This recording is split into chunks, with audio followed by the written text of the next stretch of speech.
Que o seu dia seja abençoado e repleto de clareza. Bem-vindos. Hoje nós vamos fechar um ciclo importante aqui nas nossas conversas. A gente vai mergulhar pela última vez na obra Fundamentos Inabaláveis, do Norman Geisler, e focar especificamente no apêndice. É aqui que a teoria toda encontra a prática de um jeito assim, bem explosivo. Exatamente. Depois de construir todo o argumento filosófico, teológico, agora o autor pega essa base para tentar responder algumas das questões mais espinhosas do nosso tempo, né? E quais são elas? Aborto, eutanásia, clonagem. Pois é, e essa é a nossa missão hoje. Não é só listar o que ele pensa, mas tentar entender o fio da meada, como ele parte do que ele chama de primeiros princípios, para chegar em posições tão firmes sobre dilemas que, nossa, dividem o mundo. Então vamos lá. Antes de entrar na polêmica, qual é a pedra fundamental de todo o argumento dele? O ponto de partida. O ponto de partida absoluto para ele é a existência de um Deus criador. Mas, assim, não é um conceito vago. É um criador que ele descreve como pessoal, inteligente, amoroso e também justo. Ele dedicou boa parte do livro para argumentar a favor dessa visão. E aqui no apêndice ele já toma isso como uma premissa. É o alicerce de todo o resto. Certo, mas essa é uma afirmação bem teológica, né? Ele tenta ancorar essa ideia em algo mais, digamos, concreto, fora da teologia pura. Como ele faz essa ponte? Sim, ele faz. E esse é um ponto crucial na argumentação dele. Ele não deixa a discussão só no campo abstrato. Ele conecta isso diretamente com um dos documentos mais importantes da democracia moderna. O que seria? A Declaração de Independência dos Estados Unidos. Ele destaca aquela frase que diz que é uma verdade autoevidente que todos os homens são dotados por seu Criador de certos direitos inalienáveis. Ah, entendi a lógica. Então, se os direitos vêm de um criador, eles não podem ser dados ou tirados por um governo, é isso? Exatamente. Essa é a tese central. Se a vida e a liberdade são dons de Deus, o Estado não tem, a autoridade moral para retirá-los. O papel do Estado seria, no máximo, reconhecer e proteger esses direitos que já existem. Faz sentido dentro da lógica dele. E é por isso que ele abre e fecha o apêndice com a mesma citação do Thomas Jefferson. Deus que nos deu a vida, deu-nos a liberdade. Para ele, separar essas duas coisas é o começo de todos os problemas éticos. Ok. Então, com esse ponto de partida de que os direitos vêm de um criador, eu já imagino que o primeiro grande tema de colisão vai ser o aborto. Como ele entra nesse debate tão complexo? Ele entra de um jeito bem estratégico. Ele afirma que todos os argumentos a favor do aborto... Tipo, o direito da mulher sobre o corpo, casos de estupro... Isso, todos eles. Risco de vida da mãe, inviabilidade do feto. Ele diz que todos, sem exceção, dependem de uma única suposição. Uma hipótese que fica ali escondida. E qual seria essa hipótese? A de que a criança não nascida não é verdadeiramente uma pessoa humana, mas somente uma vida humana potencial. Ele martela muito nesse ponto. A ideia dele é que, se essa premissa for falsa, se o feto for de fato uma pessoa humana completa, então todos os outros argumentos perdem a base moral, sabe? Pera aí. Então a estratégia dele é bem clara. Ele basicamente ignora os debates secundários para focar toda a energia em derrubar o que ele considera a fundação de tudo. É. Uma abordagem de tudo ou nada. E ele divide essa questão em duas partes, certo? Exatamente. Ele separa a biologia da filosofia de forma bem explícita. A primeira pergunta é: o feto é humano? A segunda: o feto é uma pessoa? São duas discussões diferentes. Ok, vamos por partes. Qual é o argumento puramente científico que ele usa para dizer que um feto já é humano desde o início? Do ponto de vista biológico, o argumento que ele apresenta é o da continuidade e da identidade genética. Ele diz que a vida humana é um processo contínuo, um fluxo que não para, da concepção até a morte natural. Certo. No instante em que o espermatozoide fertiliza o óvulo, um novo organismo é criado. E o ponto crucial é: esse organismo, o zigoto, já tem um código genético único e completo, distinto do da mãe e do pai. Distinto e individual. Então, para ele, aquela ideia de que o feto é parte do corpo da mãe é biologicamente incorreta desde o primeiro segundo. Na visão apresentada no texto, sim.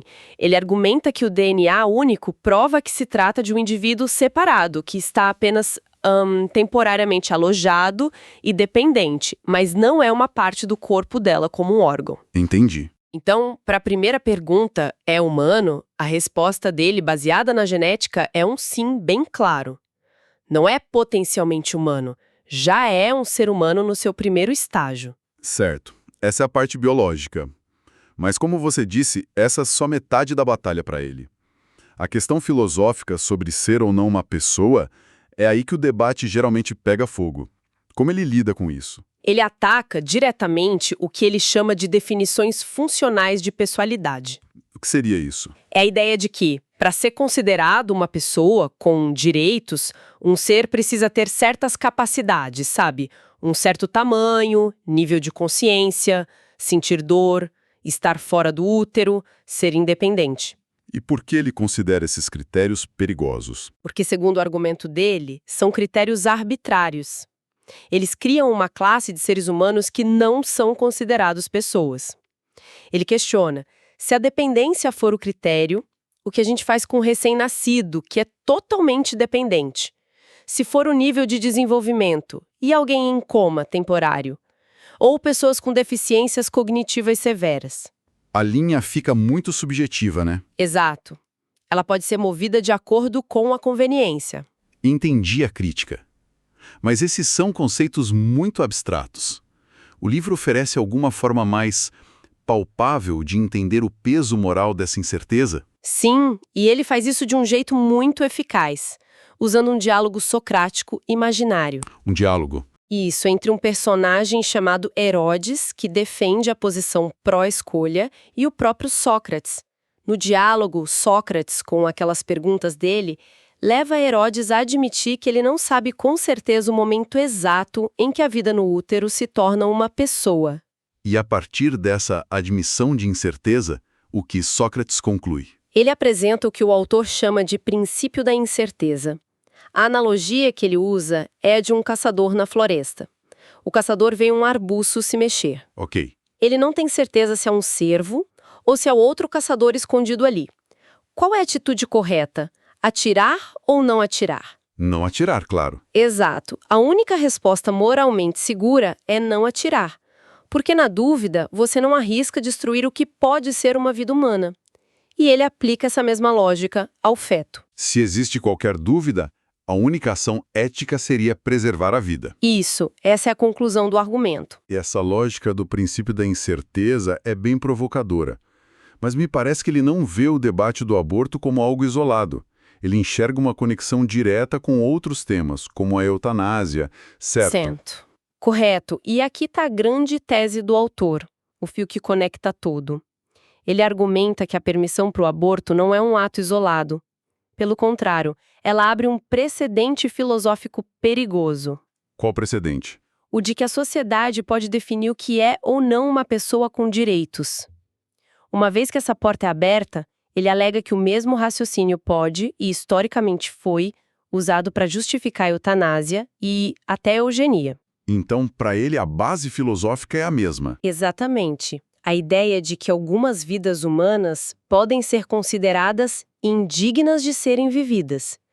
No caso da eutanásia, que ele define como boa morte, seja ativa ou passiva, o argumento muitas vezes se baseia na qualidade de vida do paciente. E é esse conceito que ele vê como perigoso. O texto lista algumas objeções bem específicas à eutanásia, não é? Sim, 5 principais. Primeiro, ele a considera antiética, por violar o juramento de Hipócrates de não causar dano. Segundo, inconstitucional, com base no direito à vida. E a terceira? A terceira, e talvez a mais forte para ele, é que é uma prática facilmente corruptível, o que ele chama de declive escorregadio, onde o que começa voluntário pode lentamente virar involuntário ou coagido. A quarta é que seria prejudicial à confiança no sistema de saúde. E a quinta, que diagnósticos terminais não são infalíveis. E, assim, como um fantasma em todo esse debate, ele sempre cita os programas de eutanásia da Alemanha nazista como um alerta. Essa conexão com o nazismo me leva ao próximo ponto, que é ainda mais sombrio: a eugenia. O livro não apresenta isso como uma invenção nazista, mas como algo com raízes bem mais antigas, né? Precisamente. Ele faz questão de mostrar que a ideologia nazista não surgiu do nada. O texto traça a origem da palavra eugenia até Francis Galton, um intelectual britânico primo do Darwin, lá em 1883. O que significa a palavra? Significa literalmente bem-nascido. A ideia original era melhorar a raça humana através da reprodução seletiva, incentivando os mais aptos a terem filhos e impedindo os inaptos. E essa ideia se espalhou para fora da Europa. Muito. O texto destaca como a eugenia ganhou uma força enorme nos Estados Unidos no início do século XX. Não era uma ideia de um grupo pequeno, era considerada ciência de ponta. E quais foram as consequências disso? Terríveis. Dezenas de estados americanos aprovaram leis que permitiam a esterilização forçada de pessoas consideradas indesejáveis, doentes mentais, criminosos, epiléticos. Também influenciou as leis de imigração de 1924, que restringiram a entrada de pessoas do sul e leste europeu, vistas como geneticamente inferiores. Então, o argumento do livro é que a Alemanha nazista só pegou essa mentalidade que já circulava no Ocidente e a levou às últimas consequências. É exatamente essa a conexão que ele faz. A solução final dos nazistas é apresentada como o ápice trágico de uma filosofia que já existia. E ele argumenta que essa mentalidade não desapareceu em 1945. Ele enxerga ecos dela hoje em dia? Onde, especificamente? A preocupação que o texto expressa é com as tecnologias genéticas modernas.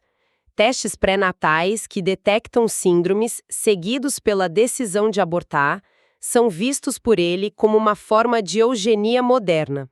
A seleção de embriões para evitar certas características também entra nisso. Ele dá algum exemplo para tornar esse ponto menos abstrato? Sim, é um exemplo muito forte.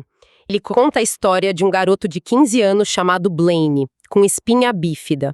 Em uma discussão online, Blaine postou uma pergunta simples e devastadora. O que ele perguntou? Eu só quero saber se as pessoas estão dizendo que o mundo seria um lugar melhor sem mim.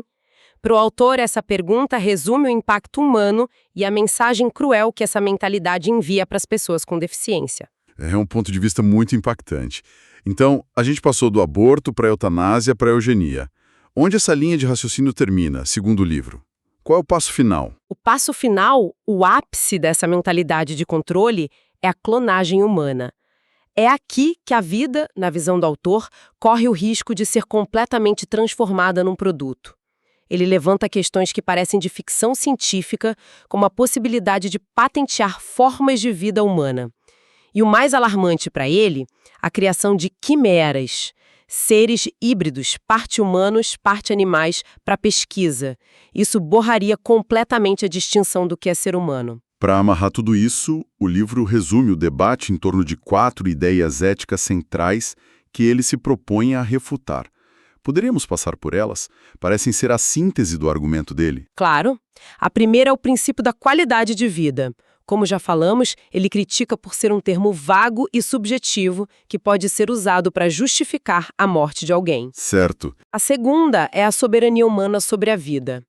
Ele rejeita essa ideia argumentando que nós não criamos a vida do nada, então não teríamos a soberania para destruí-la arbitrariamente. Entendi. E as outras duas? A terceira é o dever de criar uma raça superior. O autor ataca isso como uma ideia baseada na arrogância, questionando quem teria o direito de definir o que é superior. E, por fim, a quarta é a ética de que o fim justifica os meios. Ele diz que essa lógica foi usada para justificar inúmeras atrocidades. Para ele, os meios também precisam ser morais. Ao final dessa jornada por temas tão densos, o autor retorna ao seu ponto de partida. Como eu disse no início, esta foi nossa última análise do livro Fundamentos Inabaláveis. Como ele fecha esse raciocínio todo? Ele fecha o círculo, reafirmando a tese inicial de forma bem contundente. Para o autor, toda vez que uma sociedade nega que o valor da vida humana é um dom de Deus, Ela abre a porta para a escravidão, discriminação e sofrimento. Quando a vida deixa de ser sagrada, ela vira ou uma mercadoria ou uma concessão do Estado. E na visão dele, a única base segura para os direitos humanos é a crença de que eles são dons de um criador e não favores de um governo. É um argumento muito coeso, sem dúvida, partindo de uma premissa e seguindo até as últimas consequências. Para encerrar, fica um pensamento para reflexão. O texto sugere que quando uma cultura esquece o que ele chama de origem divina do valor humano, ela começa a redefinir quem merece viver. Isso nos leva a uma questão mais ampla que vai além de qualquer crença pessoal. Qual deveria ser a rocha firme, o fundamento inabalável para os direitos humanos num mundo onde a tecnologia nos dá cada vez mais poder sobre a própria vida? Deus abençoe a todos os ouvintes.